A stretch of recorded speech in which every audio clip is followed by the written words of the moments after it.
ಹೇಗಿದ್ದೀಯಮ್ಮ? ಇನ್ಮೇಲೆ ಕೆರೆ ನೀರು ಕುಡಿಬಾರ್ದು. ಇಲ್ಲಿರೋ ದೊಡ್ಡ ಕೆರೆ ನೀರು ಕೆಳಗಡೆ ಇರೋ ಚಿಕ್ಕ ಕೆರೆಗೆ ಬರ್ತಾ ಇದೆ. ದೊಡ್ಡ ಕೆರೆ ನೀರು ಅಶುದ್ಧವಾಗಿದೆ. ಅಲ್ಲಿ ಸ್ನಾನ ಮಾಡ್ತಾರೆ, ಬಟ್ಟೆ ಒಗಿತಾರೆ, ಗಾಡಿ ತೊಳಿತಾರೆ, ಎಲ್ಲಾನು ಮಾಡ್ತಾರೆ.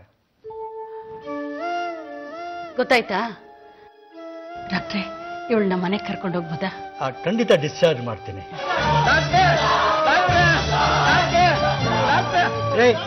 ಯಾಗ್ರಿ ಕೂಗಾಡ್ತೀರಾ? ಇದೇನ್ ಮಾರ್ಕೆಟಾ? ಸುಮ್ನೆ ರೇ. ಹೊಟ್ಟೆ ನೋವು ಆವಾಗದ್ದು ಓದಾಡ್ತಾರ ಸರ್, ಸತ್ತಗದು ಹೋಗೋತಾರ ಸರ್. ನೋಡಿ, ಹೊಟ್ಟೆ ನೋವಿಂದ ಯಾರು ಸಾಯಲ್ಲ, ಸುಮ್ನೆ ರೇ. ತಲೆಹರಟೆ ಮಾಡದೆ ಅಡ್ಮಿಟ್ ಮಾಡ್ಕೋಬೇಕು ಅಷ್ಟೇ. ಹೊಟ್ಟೆ ನೋವು ಅಂತ 18 ಜನ ಹೊಟ್ರು, ದಾರಿಲಿ 9 ಜನ ಸತ್ರು, 9 ಜನ ಬಂದಿದ್ದಾರೆ. ಅವ್ರನ್ನ ಬದುಕಿಸ್ರಿ. ನಾಲೆ ಕಟ್ಟಿಸ್ತೀನಿ ಅಂತ ಕೆರೆನೇ ಹಾಳು ಮಾಡಿದ್ದಾನೆ ನರಸಿಂಹ. ಇನ್ನೇನ್ ಅನ್ಬೇಕು ಅವನ್ನ? ಕೆರೆ ನೀರು ಕುಡಿದು ಜನ ಪ್ರಾಣ ಬಿಟ್ಟಿದ್ದಾರೆ. ರಸ್ತೆಗೆ ಹೋಗಿ ನೋಡಿ ಎಷ್ಟು ಹಣ ಬಿದ್ದಿದ್ದೇವೆ ಅಂತ. ಇರೋದು ಒಂದೇ ಹಾಸ್ಪಿಟ್ಲು, ಕ್ಷೇತ್ರದ ಶಾಸಕರಾಗಿ ಇರ್ಬೇಕಲ್ವಾ? ಭೀಮಣ್ಣ, ರಂಗಪ್ಪನೂ ಹೋಗ್ಬಿಟ್ಟೆ ಕಣಣ್ಣ.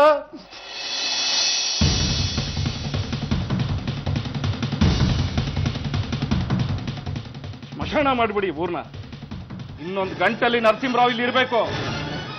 ನೀನು ಅಷ್ಟೇ, ಸೀತಾಪುರ ಬುಡಕ್ ಕೂಡ್ದು.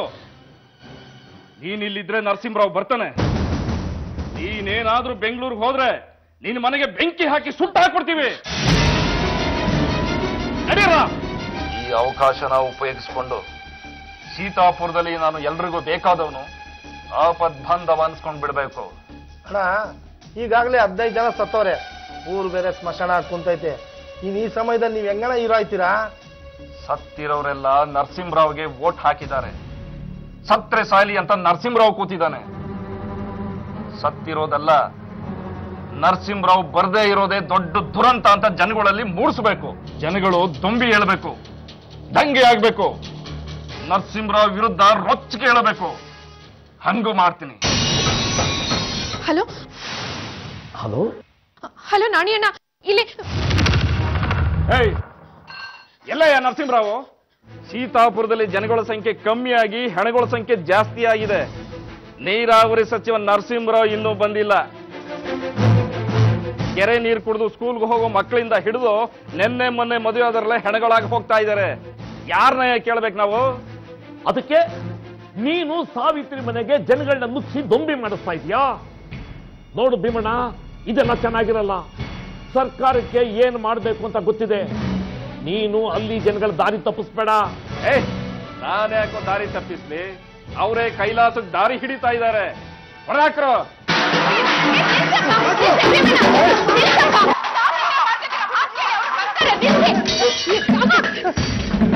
ಇನ್ನೊಂದು ಗಂಟಲ್ಲಿ ನರಸಿಂಹರಾವ್ ಇಲ್ಲಿಗೆ ಬರದೆ ಹೋದ್ರೆ ಇಡೀ ಮನೆನೇ ಹುಡಿಸ್ ಮಾಡ್ಬಿಡ್ತೀವಿ.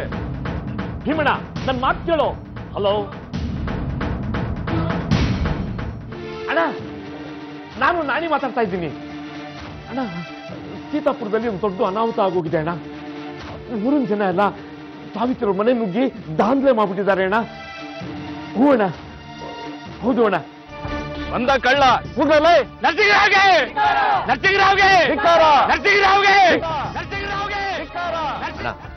ಕಾರು ನಿಂತ ತಕ್ಷಣ ನೀವು ಇಳಿಯಕ್ಕೆ ಹೋಗ್ಬಿಡಿ. ಈ ಸ್ಟ್ರೈಕ್ಗೆ ಲೀಡರು ಆ ಭೀಮಣ್ಣ. ಜನರೆಲ್ಲ ರೊಚ್ಚಿಗೆದ್ದಿದ್ದಾರೆ. ಎಲ್ಲಿದ್ರು ನರಸಿಂಹರಾವ್ ಸಾಹೇಬರು ನೆನ್ನೆಯಿಂದ 24 ಜನ ಸತ್ ಮೇಲೆ ಬರ್ಬೇಕಿತ್ತ. 24 ಏನು ಲಕ್ಕಿ ನಂಬರ್ ನಿಮ್ಗೆ? ಪರಿಹಾರದ ಬಗ್ಗೆ ಮಾತಾಡ್ರಿ. ಹೊರಟೆ ಮಾತಾಡಬೇಡ ನೀನು. ಮುಟ್ಟಬೇಕಲ್ಲ ನೀನು. ಮಾತಾಡ್ರಿ. ಆಗಿರೋ ದುಃಖಕ್ಕೆ ನಷ್ಟಕ್ಕೆ ಕಾಂಪನ್ಸೇಷನ್ ಕೇಳ್ರಿ. ಏನ್ ಸುಮ್ಮನೆ ಇದ್ದೀರಲ್ಲ, ಮಾತಾಡ್ರಿ. ಹಾಗೆ ರಾಜೀನಾಮೆ ಕೇಳಿ.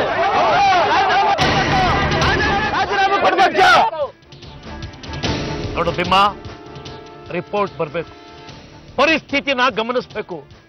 ನಮಗೂ ಕೆಲವು ರೂಲ್ಸ್ ನ ಫಾಲೋ ಮಾಡಬೇಕು ಅಂತ ಇರುತ್ತೆ. ನೀವು ನಿಮ್ ಯಜಮಾನರು ಬಂದಿರೋದು ಅವ್ರ ಹೆಂಡತಿ ಸಾವಿತ್ರಿನ ನೋಡೋದಕ್ಕೆ, ಜನಗಳ ಕಷ್ಟ ವಿಚಾರಿಸಕ್ಕಲ್ಲ. ಮಗು ಉಳಿದಿದೆ ಬಿಡಿ ಸರ್, ಮಗುಗೇನೂ ಆಗಿಲ್ಲ. ರಾಜೀನಾಮೆ ಕೊಟ್ಟು ಮಗುನ ತೂಗ್ತಾ ಇರಿ. ಹೆಚ್ಚಿಗೆ ಮಾತಾಡ್ತಾ ಇದೀಯಾ? ಸುಮ್ಮನೆ ಬಿಡಲ್ಲ ನಿನ್ನ.